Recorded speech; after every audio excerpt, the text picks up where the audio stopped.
Mesdames, Messieurs, bonjour, bonsoir, ça dépend de là où vous êtes présentement. Bienvenue sur La Nation et bienvenue dans ce numéro de l'interview de La Nation qui aujourd'hui reçoit le docteur Shogol Kokala Maïga, président du parti NPR, Mouvement Patriotique pour le Renouveau.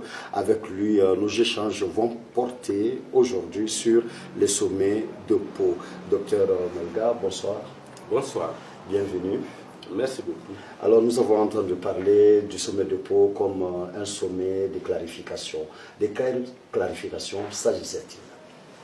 Je pense que les conditions dans lesquelles le président de la République française, Emmanuel Macron, a convoqué le sommet de Pau indiquent clairement que les clarifications doivent venir de part et d'autre. Vous aurez constaté que c'est au sortir du sommet de l'OTAN que Macron a convoqué les chefs d'État. Cela s'explique. Je dois dire, pour que les uns et les autres comprennent,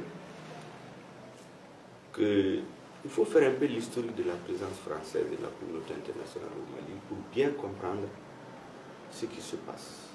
Vous savez que suivant la charte de l'Organisation des Nations Unies, pour intervenir dans un pays, il y a deux façons de le faire. Il y a l'article 51 et 54 qui indiquent clairement.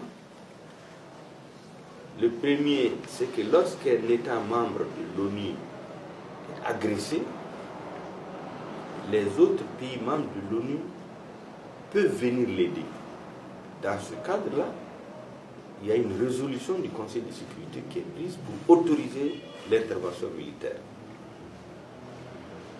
La deuxième façon d'intervenir dans un pays, c'est l'article 54, c'est lorsqu'un État membre considère que sa sécurité est menacée, il est agressé, il peut faire appel à un autre pays membre de l'ONU ou des pays membres de l'ONU pour l'aider à intervenir.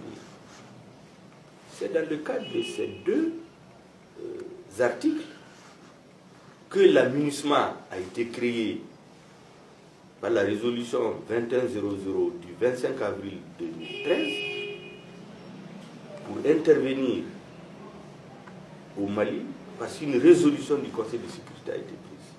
C'est dans ce cadre que l'opération Serval est intervenue conformément à l'article 54 de la Charte pour que la France intervienne au Mali. C'est ce même genre de dispositions qui ont été utilisées par les Russes pour intervenir en Syrie, qui ont été utilisées en son temps par les Français pour intervenir au Tchad, et qui a été utilisée en 2013 par la France pour intervenir au Mali à la demande des autorités légitimes du Mali. Mais ce qu'on constate, c'est que dans ces deux interventions, l'opération Serval avait trois objectifs qui ont été officiellement déclarés. C'est une opération intervenue dans le cadre de l'article 54 de la Charte de l'ONU, donc le Mali a demandé l'intervention de la France. Mais les objectifs de l'opération Serval ont été clairement énoncés par deux personnalités françaises. Le premier, c'est Jean-Yves Le Drian, en janvier 2013. Il dit que l'opération Serval a trois objectifs. Le premier, c'est de stopper l'avancée des djihadistes. Le deuxième, c'est d'imposer l'intégrité du territoire national. Et le troisième, mettre en application les résolutions du Conseil de sécurité. C'est ce que j'ai eu à annoncer. François Hollande, un an après, en 2014, a précisé que les objectifs de l'opération Serval, c'est d'abord la restauration de l'intégrité du territoire malien et la destruction du terrorisme. Quand on fait le point, en 2016, aucun de ces objectifs n'a été atteint. Parce que l'intégrité territoriale du Mali à la date d'aujourd'hui n'est pas recouvrée. Le terrorisme n'a pas été détruit. Au contraire, il s'est étendu. Moi, j'ai voyagé en 2014, je suis allé jusque chez moi au nord. Mais aujourd'hui, je ne peux pas le faire. Et pendant qu'on est dans cette situation, l'opération Serval se transforme en opération Barkhane. À l'insu des Maliens. Parce qu'à la date d'aujourd'hui, ni les chefs de l'État du Mali, ni le chef de l'État français n'ont jamais expliqué dans quelles conditions, dans quelles circonstances, à l'appel de qui l'opération Serval s'est transformée en opération Barkhane. Donc je pense que la première des choses, la clarification qui doit être faite, c'est que Macron explique comment cette intervention est intervenue, ou que le chef de l'État du Mali l'explique, et au moins qu'il l'explique aux Maliens. Nous attendons cette clarification. On ne l'a pas à la date d'aujourd'hui. Et on entend d'ailleurs que Barkhane va se transformer en Takuba, sans qu'il n'y ait une résolution ni du Conseil de sécurité, ni la demande de l'État malien. C'est un ministre français qui l'annonce. Je pense que cette clarification est nécessaire pour les peuples maliens et les peuples français. Alors donc je pense que le problème que Macron a, c'est que l'intervention militaire française aujourd'hui n'a pas de support politique, juridique et diplomatique, légal. Parce que ni l'article 51, à ce que nous sachions, n'a été appliqué. Donc il n'y a pas une résolution du Conseil de sécurité autorisant la France seule à intervenir. Nous ne le connaissons pas. Si ça existe, il faut le rendre public. C'est une clarification. Il n'y a pas aussi une demande officielle du Mali de transformer Serval en Barkhane. Si ça existe, il faut qu'on l'explique aux Maliens. Ça, c'est une clarification qui est nécessaire. La deuxième clarification à faire, je disais tantôt que dans le cadre de l'article 51 de la charte de l'ONU, la communauté internationale peut intervenir dans un pays lorsqu'il est menacé. C'est dans ce cas que la résolution 2100 du Conseil de sécurité a été prise en 2013 pour autoriser l'intervention de la MINUSMA. Qu'est-ce qui a été dit dans cette résolution? Il a été dit clairement, et je l'affirme, et je mets quiconque au défi de démontrer le contraire, que la MINUSMA devait faire la guerre contre les terroristes et tout ce qui porte atteinte à la sécurité des citoyens. Ça a été écrit noir sur blanc dans cette résolution 2100 du 25 avril 2013. La résolution 2365, si j'ai bonne mémoire, qui a été prise en juin 2014, précise que la MINUSMA doit faire la guerre, doit étendre l'activité militaire au-delà des grandes agglomérations et poursuivre, réduire les terroristes et tout ce qui porte atteinte aux populations, à la sécurité des citoyens. Ça a été écrit noir sur blanc. Et donc, quand les représentants de la MINUSMA viennent dire aux Maliens, ils viennent dire à l'Assemblée nationale, ils viennent le dire à notre gouvernement qui, bouche ouverte, encaisse tout, que la MINUSMA, sa mission, ce n'est pas de faire la guerre, mais de maintenir la paix. C'est faux et archi faux. C'est à partir de la signature de l'accord d'Alger de 2015 qu'on a changé la nature de la mission de la MINUSMA. Notre gouvernement était assis, on ne sait pas ce qu'il a dit. Donc c'est à partir de la signature de l'accord d'Alger que tous les malheurs, en tout cas ce qu'on nous explique, que le terrorisme s'est étendu parce qu'il n'y a pas la guerre, c'est à partir de ce moment que les résolutions qui ont suivi ont dénaturé la mission de la MINUSMA. C'est pour cela que, quand les Maliens manifestent aujourd'hui contre les forces étrangères, contre la MINUSMA et Barkhane en particulier, moi je ne suis pas favorable à certains types de manifestations. Mais parce que le peuple malien a le sentiment d'être trahi. Les peuples du Sahel ont un sentiment de trahison. Parce que ce qui leur a été dit en 2013 pour justifier la présence des forces étrangères est différent de ce qu'on leur dit aujourd'hui, est différent de ce qu'ils vivent aujourd'hui. C'est ce sentiment de trahison qui est à la base de cette frustration qui pousse les gens dans la vie. Et justement, des frustrations qui font partie des raisons pour lesquelles le sommet de Pau a eu lieu. Alors, est-ce qu'après Pau, on peut dire aujourd'hui que la clarification est faite au sein de la population? Autrement dit, ce qui se passe, ce que les gens ont comme compréhension, est-ce qu'au jour d'aujourd'hui, ça leur permet de comprendre, d'accepter, d'épouser la présence de Barkhane au Mali et dans le Sahel? Moi, je fais la différence entre les ressentis des populations et ce qui se décide sur le plan politique. La réalité, c'est que le président Macron a invité les chefs d'État des pays du G5 Sahel à étouffer toute contestation contre la présence de la France et des forces étrangères. C'est ce qu'il a demandé. Et ceux qui se sont mis à attaquer leur population, comme celui du Mali qui dit que ceux qui manifestent contre ces forces étrangères sont les ennemis du Mali, je crois que c'est excessif. Je ne veux pas tomber dans les excès, ni de ceux qui veulent interdire aux Maliens d'utiliser leurs droits constitutionnels pour manifester, ni de ceux qui demandent à la France de partir tout de suite. Parce qu'en vérité, si ces forces étrangères, supposons qu'elles dégagent tout de suite, sans qu'on se pose la question qu'est-ce qu'on fait après, je pense que la population a le droit de continuer à manifester, mettre la pression sur les politiques au Mali et à l'extérieur pour comprendre ce qui se passe, mais les hommes politiques de premier plan, ils doivent plutôt s'interroger si les forces étrangères partent, qu'est-ce qu'on fait? Cette question, elle n'a pas trouvé de réponse. Si elle reste, est-ce que la situation va changer? C'est la promesse qui a été faite à Pau. On attend dans quelques mois voir, mais je sais que Macron a obtenu ce qu'il voulait. En réalité, Macron voulait avoir un support politique, juridique et diplomatique à la présence militaire française et par ricochet à la présence militaire à la présence de la MINUSMA au Mali, parce que ce support politique, juridique et diplomatique n'existait pas. Il l'a aujourd'hui et il peut l'opposer à l'opinion publique française qui ne sait pas si la mort des soldats français les décès vont se multiplier, on ne le souhaite pas. Mais s'il y a des contestations, il va l'opposer aux Français, il va l'opposer aux contestations au Mali, il va l'opposer au niveau de l'ONU et peut-être au niveau de l'OTAN où on a dû certainement lui demander quel mandat il a pour intervenir.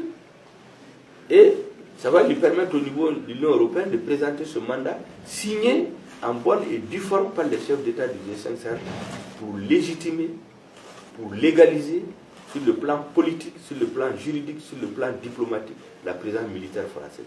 Maintenant, qu'est-ce qui va sortir de ça sur le plan stratégique?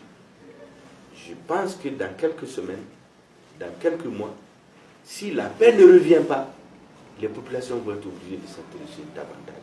Et ceci d'autant plus que les objectifs initiaux, c'est-à-dire l'intégrité du territoire national, il est établi aujourd'hui que l'une des raisons pour lesquelles l'intégrité du territoire n'a pas été une réalité, c'est le double jeu de la France. Il y a une série de déclarations des officiels français de plus haut niveau, des députés, des parlementaires, des ministres, qui ont fait des déclarations très claires en faveur de la partition du Mali. Ça rend les Maliens suspects. Ensuite, sur le plan stratégique, vous avez vu dans les médias français, quand l'opération Serval s'est transformée en opération Barkhane, la première grande visite du commandant en chef de l'opération, à l'heure militaire sur la base tchadienne de Faye-à-Largeau, vous avez entendu ce qu'il a dit à ses soldats. Il leur a dit, je cite, de la part des journalistes français qui vient d'écrire un livre célèbre, Laurent Larcher, il leur a dit, nous étions là il y a 100 ans, nous sommes partis de là il y a 60 ans, on est revenu maintenant pour 100 ans. Mais lorsque on entend ça, on voit comment on empêche l'intégrité du territoire malien de s'installer. On voit qu'à partir de Kidal, à partir d'autres lieux, prolifère la gangrène du terrorisme. On est obligé de s'interroger. Je pense que c'est ça les clarifications qu'on est en droit de demander à la France, qui, je dois rappeler, est quand même notre premier partenaire. Il ne faut pas qu'on l'oublie. Partenaire politique, partenaire diplomatique, partenaire économique, partenaire militaire. Avec tout le respect que je leur dois, mais on a besoin de clarifications. C'est ce discours que nos chefs d'État doivent tenir. Ils n'ont pas le sentiment contre la France qu'ils inoculent eux-mêmes en soumet à la population pour encourager des manifestants, pour faire peur à la France et courir pour aller se faire protéger. Tout le monde sait que les manifestations du riz qu'il y a à Bamako, les gens sont mécontents, c'est vrai. Mais nous, on est informés qu'en Soumet, il y a beaucoup d'activistes pro-régime qui allument le feu en profitant de ce sentiment de trahison des Maliens. Et donc, il faut cesser ce jeu d'hypocrite. Jeu franc jeu, dire aux Maliens qu'est-ce que les autres sont venus faire, qu'est-ce qu'ils font, nous expliquer. Mais surtout, les Maliens doivent s'en prendre à l'intelligence. Ils doivent changer la façon de gérer le Mali. C'est la mauvaise gouvernance et les mauvaises élections qui sont à la base de la crise politique au Mali. Tant que ça, ce n'est pas résolu, on ne trouvera rien. On ne trouvera aucune solution. Voilà ce que j'ai à dire sur le sommet de Pau. On attend de voir, mais les Maliens vont continuer à se battre. Alors, tout de suite, vous disiez que la France est notre partenaire. Et à Pau, lors du sommet de Pau, il y a, dans le propos de M. Macron, ce passage qui a retenu notre attention, s'adressant aux différents chefs d'État du G5 Sahel, dit « Ce que j'attends, c'est un discours de la vérité. Si cette clarté politique n'est pas établie, la France, dans certains pays, en tirera toutes les conséquences. » Alors, tout se passe ici, dans ce passage-là, comme si la France n'a aucun intérêt à défendre, n'a aucune retombée dans le Sahel. C'est ce que nous devons comprendre. Comme si la France est venue seulement pour nous aider. Elle n'a rien en jeu. Moi, je pense que c'est un discours destiné à la consommation de l'opinion publique française. Macron est en difficulté en France, les soldats meurent, il faut qu'il tienne un discours martial pour vraiment donner le sentiment qu'il tient bien le guidon. Deuxièmement, c'est du baga-baga pour parler en français, c'est-à-dire il fait peur aux chefs d'État africains qui vont trembler des deux pieds pour dire à cause de Dieu il faut rester, mais nous savons très bien que personne n'intervient de façon désintéressée, je viens de vous expliquer. Pourquoi, les raisons pour lesquelles ils sont intervenus, pourquoi ils gardent la partition du Mali encore. Les séparatistes ne tiennent que par le soutien de la France. Si la France leur dit demain d'arrêter, ils vont arrêter. Parce que ce mouvement séparatiste-là, c'est les autorités françaises qui l'ont instrumentalisé, l'ont créé. Donc ils ont des intérêts, qu'est-ce qui cache derrière. Moi je crois qu'il faut sortir de ces postures-là et aller vers les discours de vérité, comme je viens de le dire. La France c'est un ami du Mali, il faut tenir le discours d'amis et non pas continuer à nous menacer, à dire des contre-vérités. C'est ce que je pense. D'accord. Un autre objectif du sommet de Pau, c'était quand même de relancer l'alliance anti-djihadiste en faisant appel et en ayant leur adhésion, c'est-à-dire faisant appel à d'autres partenaires européens et américains, alors pour venir en renfort, que ce soit en termes d'hommes, en termes de logistique, d'équipement.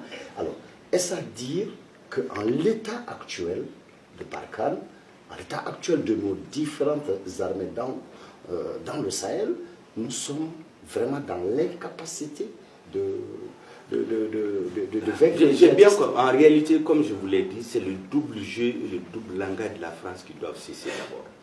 Ils doivent commencer par aider à restaurer l'intégrité du territoire partout, y compris à Kidal.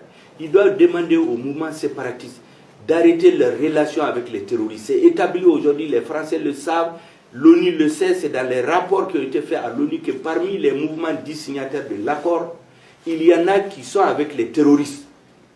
Mais il faut qu'il leur dise d'arrêter ou bien il les neutralise diplomatiquement ou politiquement, qu'il les appelle. Tant que ce travail n'est pas fait, on ne trouvera pas de solution. Donc il faut arrêter ce double discours et ce double langage. Le reste, comme je vous ai dit, Macron avait besoin d'un mandat à présenter à l'OTAN, à l'ONU, à l'opinion française pour faire une grande coalition. Mais les jeux d'intérêt qu'il y a là-dedans, les gens ne les comprennent pas. Sinon, moi je suis d'accord qu'il y ait une grande alliance pour vaincre le terrorisme aujourd'hui, parce que seuls les États ne le peuvent pas. Mais il faut que ça se base sur les bases claires, les bases de vérité entre partenaires qui se respectent. Je précise encore que les Maliens ne sont pas contre la France. Ils ne sont pas contre les intérêts français. Ils sont contre le double jeu, ils sont contre le faux jeu, le double langage et le soutien aux séparatistes, qui sont des alliés des terroristes. Il faut couper le cordon à ce niveau-là. Dernier mot, je voudrais dire aux Maliens de ne pas perdre espoir. Aux Français de savoir que les Maliens ne sont pas contre la France, mais qu'on doit travailler en partenaires respectueux qui comprennent bien leurs intérêts. La France est notre allié politique, notre allié stratégique, notre allié diplomatique, notre allié militaire. Mais pour qu'il y ait des résultats, il faut qu'on passe tous le même langage, qu'on soit francs les uns avec les autres.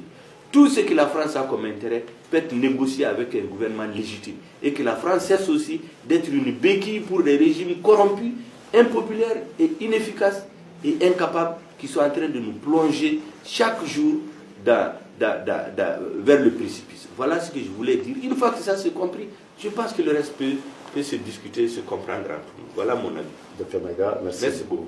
Mesdames, Messieurs, alors c'était l'interview de La Nation qui aujourd'hui recevait Dr Shogol Kokala Maïga, président du MPR, du parti MPR, parti du mouvement patriotique pour le renouveau. Et avec lui, nos échanges portaient tout à l'heure sur le sommet de Pau. Merci à vous de l'avoir suivi. Au revoir.